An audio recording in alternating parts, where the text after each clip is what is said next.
പ്രസവം കഴിഞ്ഞ് ഇയാൾ പുറത്ത് പോയി കടയിൽ നിന്നും സാധാ ബ്ലേഡ് വാങ്ങി വരുന്നത് വരെ ആ പൊക്കിൾ കൊടിയോട് കൂടിയിട്ട് ആ ഒരു കുട്ടി അവിടെ ഇരിക്കുന്നുണ്ടാവും അല്ലേ, ആ ഒരു സ്ത്രീയിൽ ബ്ലീഡിങ് ഉണ്ടാവും അല്ലേ, അവരവിടെ കിടക്കുന്നുണ്ടാവും അല്ലേ. പുറത്തു പോയിട്ട് സാധാരണ ബ്ലേഡാണ് ഇതിന് ഉപയോഗിക്കുകയും ചെയ്തിട്ടുള്ളത്. കൊള്ളാം.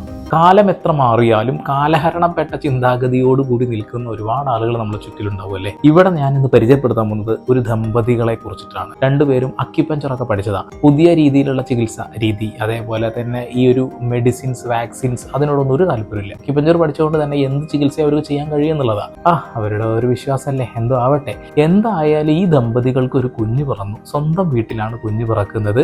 അതുകൊണ്ടൊക്കെ തന്നെ ഗവൺമെന്റ് ഇവർക്ക് എന്ത് കൊടുക്കുന്നില്ല, ജനന സർട്ടിഫിക്കറ്റ് കൊടുക്കുന്നില്ല. നവംബർ 2 പ്രസവം നടന്നത്. നമുക്ക് ഒക്ടോബർ 28 ഡേറ്റ് കിട്ടിയത്. ഒക്ടോബർ 28 പോയിട്ട് ചെയ്യാനുള്ളൊരു താല്പര്യമില്ലായിരുന്നു. വെച്ചാൽ വാക്സിനേഷനും കാര്യങ്ങളൊന്നും താല്പര്യമില്ലായിരുന്നു, മരുന്ന് വെച്ച് ചെയ്യാനൊന്നും. അപ്പോൾ സ്വാഭാവികമായിട്ട് ആ ഒരു ടൈം ആകുമ്പോൾ പോകാന്നുള്ള ഉദ്ദേശത്തിലായിരുന്നു. പക്ഷേ അതിന് മുമ്പ് തന്നെ രാവിലെ പ്രസവം നടക്കുകയും ചെയ്തു.